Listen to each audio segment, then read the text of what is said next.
고독이라고 하는 제목의 책이 있습니다. 스위스의 정신의학자인 폴 트루니에가 지은 아주 유명한 책입니다.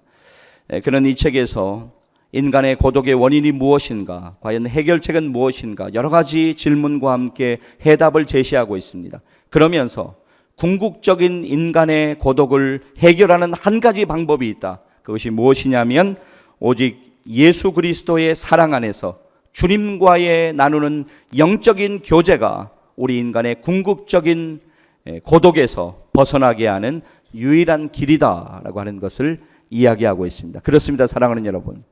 오늘 여러분의 인생 가운데 고독을 경험하고 계신 분이 이 자리에 있다면 오늘 예수님 만나서 여러분의 고독이 치유되는 놀라운 역사가 일어나기를 주님의 이름으로 간절히 축복합니다.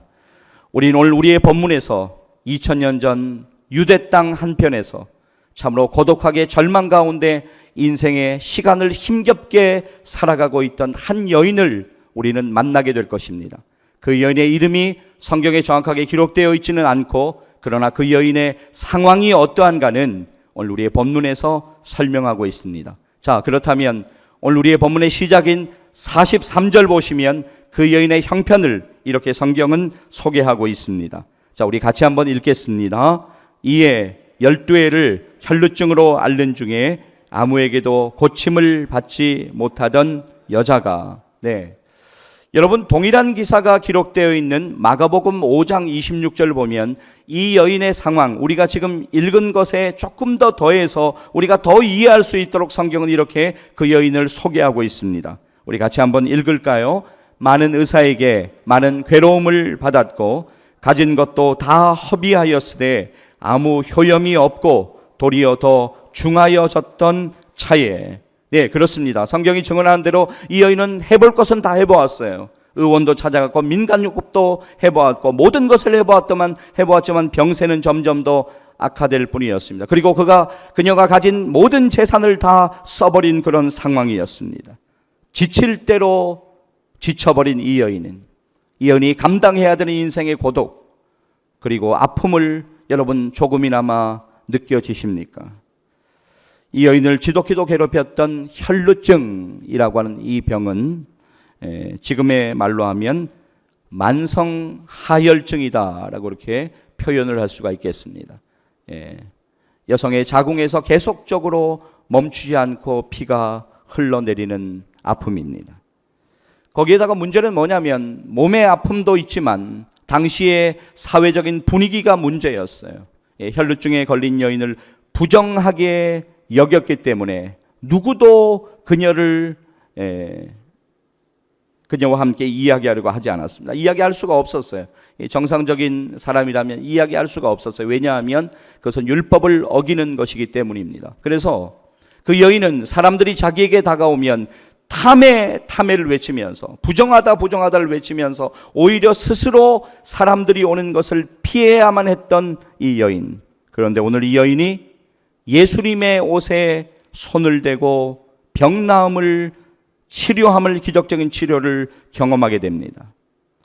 인생의 여정 가운데 터벅터벅 힘겹게 하루하루 발걸음을 옮기며 죽지 못해 살고 있었던 이 여인이 주님의 옷자락을 만진 후에 놀라운 기적을 경험하게 되는데, 몸의 질병뿐만이 아니에요. 몸의 질병이 나았을 뿐만 아니라 주님께서 오늘 이 여인의 믿음을 언급하고 계신 것을 오늘 우리는 주목할 필요가 있습니다. 오늘 우리의 본문 마지막 절 48절입니다. 우리 같이 한번 화면 보면서 읽습니다. 예수께서 이르시되 따라 내 믿음이 너를 구원하였으니 평안히 가라 하시더라. 아멘. 도대체 무슨 일이 있었던 것일까요? 이 여인은 예수님이 자신의 병을 반드시 고쳐주실 수 있을 것이라는 믿음의 확신을 가지고 예수님께 나아가 예수님의 옷자락을 만졌던 것입니다. 동일한 기사가 기록된 본문이 있는데 마가복음 5장 28절 보면 좀 더 가까이 우리가 이 여인의 마음을 이해할 수 있는 장면이 나오고 있는데, 마가복음 5장 28절 우리 함께 읽겠습니다. 이는 내가 그의 옷에만 손을 대어도 구원을 받으리라 생각함일러라. 아멘. 여러분 저를 따라서 한번 해보실까요? 내가 그의 옷에만 손을 대어도 구원을 받으리라. 아멘. 다시 한번 따라 하시면 좋겠습니다. 내가 그의 옷에만 손을 대어도 구원을 받으리라. 내가 그의 옷에만 손을 대어도 구원을 받으리라. 아멘. 이러한 믿음으로 오늘 우리가 나아갔으면 좋겠습니다. 이 여인의 믿음처럼 우리도 주님께 그렇게 나아가기를 간절히 소망합니다. 아마도 이 여인의 심정은 이랬으리라고 생각이 되어져요. 소문으로만 듣던 예수님, 어쩌면 내 인생의 마지막 희망일 수 있는 예수님, 나는 저 예수님에게 나의 인생의 모든 아픔을 맡기고 기대하며 나아갑니다. 그 예수님이 내 삶을 바꿀 수 있고 나를 해방하시고 내 인생의 새로움을 주실 수 있는 분인 것을 믿습니다라고 하는 믿음으로 그 여인은 주님께 나아갔을 것입니다. 그리고 그 믿음으로 나아갔을 때 주님의 놀라운 능력을 경험하게 됩니다. 그래서 허드슨 테일러 선교사님은 이런 말을 하더라고요. 우리가 겪는 어려움들은 주님이 그분의 능력을 보여주실 수 있는 기회가 된다라고 하는 이야기를 하더라고요. 여러분, 그렇습니다. 우리의 어려움은 주님이 우리 가운데 역사하실 수 있는 기회가 된다라고 하는 것을 분명하게 믿으시기를 바랍니다.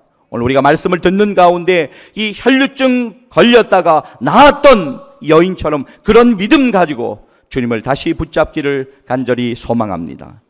말로는 믿는데 실제로 믿지 않는 그런 믿음이 아니라 정말로 예수 그리스도 그분께서 내 인생에 지금 내가 오늘 경험하고 있는 이 여인이 혈루증으로 고독과 절망을 경험했다면 오늘 우리의 인생의 수많은 사건을 통해서 오늘 여전히 절망하고 고독하고 있는 우리의 인생 가운데 그 절망의 쇠사슬을 끊어주시고 나에게 새로움을 안겨주시고 그리고 내가 새롭게 일어날 수 있는 힘과 은혜를 주신 분이 오직 주님이시라고 하는 그 믿음을 가지고 우리는 나아가야 합니다. 자, 믿음으로 예수님의 옷자락을 만졌을 때 어떤 일이 일어났는가 성경은 이렇게 우리에게 증언하고 있습니다. 우리의 본문 누가복음 8장 44절 같이 한번 읽겠습니다. 예수의 뒤로 와서 그의 옷가에 손을 대니 혈루증이 즉시 그쳤더라. 아멘.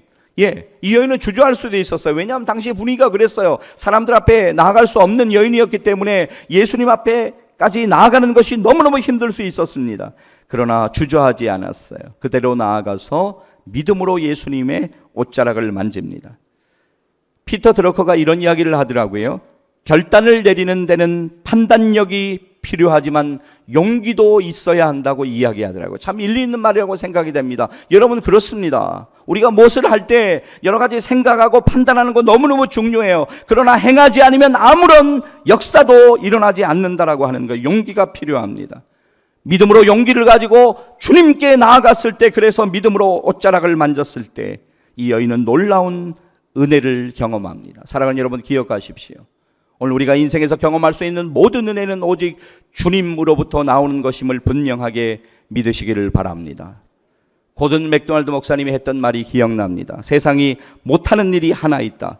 세상은 은혜를 베풀 수 없다. 우리의 인생 가운데 주님의 은혜를 구하며 나아가야 돼요. 인생의 어려운 순간마다 믿음으로 주님께 나아가 은혜를 구할 때 우리는 그분의 은혜로 새로워질 수가 있는 것입니다.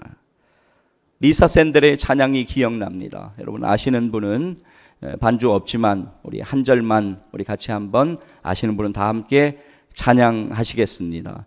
날마다 주님 내 곁에 계셔 자비로 날 감싸 주시네.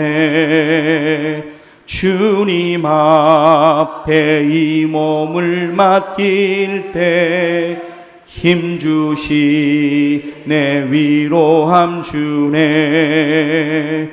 어린 나를 품에 안으시사 항상 평안함 주시도다. 내가 살아 숨을 쉬는 동안 살피신다 약속하셨네. 할렐루야. 네, 이 찬양이 정말로 우리의 인생 가운데 날마다 좀 들려줬으면 좋겠습니다. 사랑하는 여러분, 오늘 말씀을 듣는 가운데 믿음으로 주님을 바라보세요. 오늘 여러분의 상황, 여러분의 형편, 바라보고 있던 시선을 주님께로 돌리시기를 바랍니다. 주님의 놀라운 은혜가 여러분 가운데 임하게 될 것입니다. 우리가 믿음장이라고 부르는 히브리서 11장을 보게 되면 히브리서 기자는 믿음의 정의에 관하여 이렇게 이야기합니다. 히브리서 11장 1절인데요. 우리 같이 한번 읽을까요? 믿음은 바라는 것들의 실상이요 보이지 않는 것들의 증거니. 우리 2절도 한번 읽겠습니다. 선진들이 이로써 증거를 얻었느니라. 우리 붙여서 같이 한번 1절 2절 이어서 읽겠습니다. 믿음은 바라는 것들의 실상이요 보이지 않는 것들의 증거니 선진들이 이로써 증거를 얻었느니라. 아멘. 예, 우리의 믿음의 선진들이, 우리의 믿음의 선배들이 믿음으로 살았기 때문에 증거를 얻었다, 믿음의 증거를 얻었다라고 히브리서 기자는 분명하게 증언하고 있습니다. 야고보서 2장 14절 보면 사도 야고보는 아주 중요한 말씀을 우리에게 전합니다. 같이 읽을게요. 내 형제들아, 만일 사람이 믿음이 있노라 하고 행함이 없으면 무슨 유익이 있으리요? 그 믿음이 능히 자기를 구원하겠느냐? 그런가 하면 야고보서 2장 22절 말씀에서 이렇게 증거합니다. 같이 읽습니다. 내가 보거니와 믿음이 그의 행함과 함께 일하고 행함으로 믿음이 온전하게 되었느니라. 아멘. 여러분, 중요한 것은 믿음이에요. 그러나 더 중요한 것은 믿음으로 행하는 것입니다. 믿음이 우리의 머릿속에 머물러 있어서는 안 돼요. 우리의 가슴으로 내려오고 우리의 행함으로 이어져야 된다고 하는 것입니다. 행함이 있을 때 그 믿음은 예수 그리스도의 은혜 안에서 놀라운 열매를 맺게 될 것입니다. 때로 행동하는 믿음은 모험이 될 수 있어요. 사실 믿음은 모험의 연속입니다. 정말로 그렇습니다.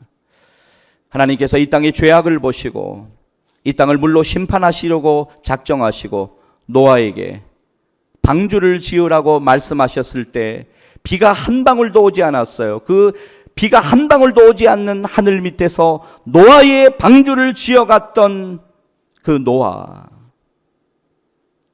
그의 믿음, 모험이지 않겠습니까? 75세 하나님의 부르심을 받고 모든 것을 내려놓고 정든 땅 갈대아 우르를 떠나 하나님이 약속하신 그 땅을 향해서 발걸음을 내디뎠어야 했던 아브람, 그의 삶이 믿음의 모험이지 않겠습니까? 100살의 아들을 주셨어요. 하나님이 25년을 기다리게 해서 드디어 약속하신 아들을 주셨어요. 아들 이삭을 번제단 위에 눕혀야만 했을 때, 그렇게 하나님의 명령에 그대로 순종하며 나아갔을 때, 그것이 바로 아브라함에게 믿음의 모험이지 않았을까요?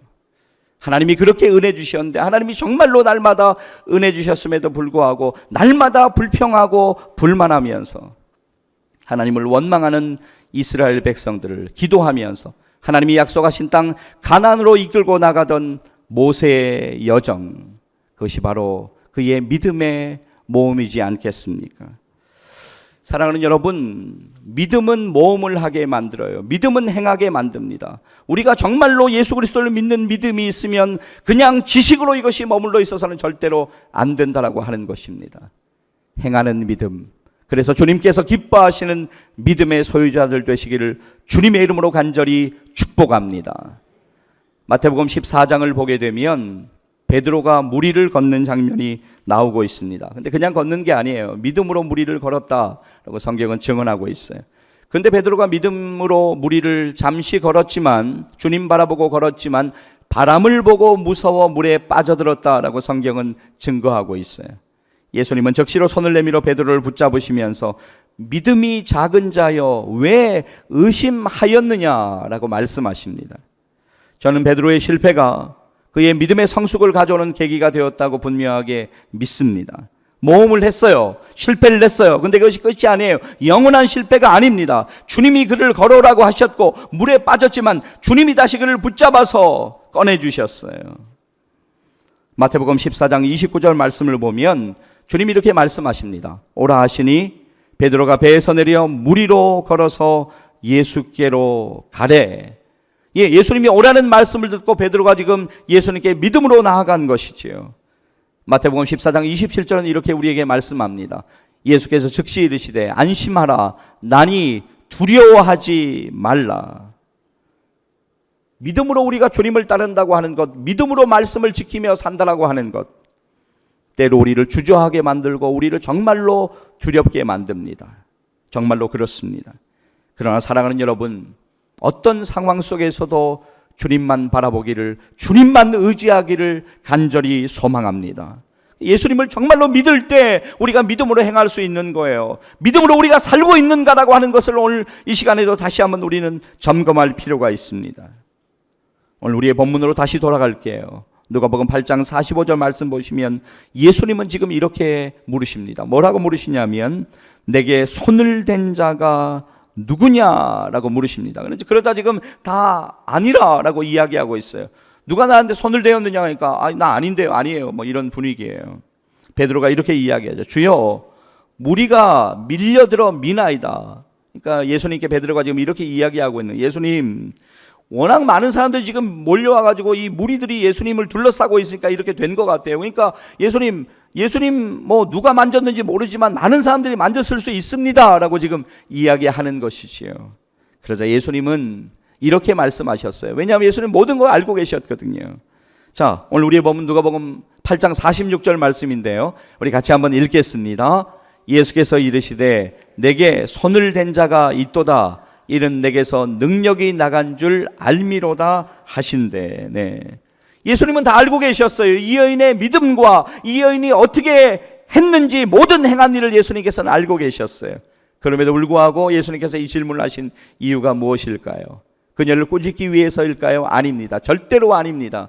예수님께서는 인격적으로 그 여인과의 만남을 가지기 위해서 지금 물으신 거예요. 자, 오늘 본문 누가복음 8장 47절 보면 이 여인이 지금 떨며 나와 주님 앞에 엎드리고 있어요. 왜 떨며 나와 엎드리는가요? 당시의 사회의 분위기를 말씀드렸어요. 이 여인은 부정한 여인으로 찍혀 있었어요. 그런데 그 여인이 예수님에게 나와 예수님의 옷을 만진다고 하는 것은 상상할 수 없는 일이었습니다. 그 여인은 그러나 믿음으로 나왔어요. 이 여인이 떨며 나와 예수님 앞에 지금 엎드립니다. 그리고 이렇게 이야기합니다. 자, 같이 한번 읽겠습니다. 여자가 스스로 숨기지 못할 줄 알고 떨며 나와 엎드려 그 손댄 이유와 곧 나은 것을 모든 사람 앞에서 말하니. 아멘. 두려움에 자신을 감추고 싶었을지도 모릅니다. 그리고 정말로 나오기 어려운 상황이었을 수도 있습니다. 감출 수 있었을 거예요. 안 나오면 되는 거잖아요. 그럼에도 불구하고 예수님께 나아가 엎드려 모든 것을 지금 고백하고 있는 이 여인의 모습을 보십시오. 왜냐하면 우리가 왜 이것을 주목해야 되냐면 이 여인이 이렇게 했을 때 주님이 그 여인의 믿음을 기뻐 받으셨다라고 하는 것입니다. 자, 오늘 우리의 본문 아까 읽었지만 마지막 절 48절 다시 한번 우리 읽기를 원합니다. 함께 읽겠습니다. 예수께서 이르시되 딸아 내 믿음이 너를 구원하였으니 평안히 가라 하시더라. 아멘. 이로써 이 여인은 몸의 고통에서 자유할 뿐만이 아니라 영혼의 자유인 평화를 얻게 된 것입니다.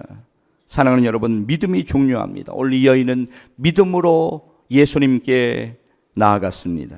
그리고 이 여인은 절망적인 마지막 순간에 예수님의 옷자락을 만졌어요. 오늘 우리의 형편 가운데 정말 우리를 힘들게 하는 절망은 무엇입니까? 정말 우리를 고독하게 만드는 그 고독은 과연 무엇입니까? 우리 모두는 고독하게 이 땅을 살아가고 있어요.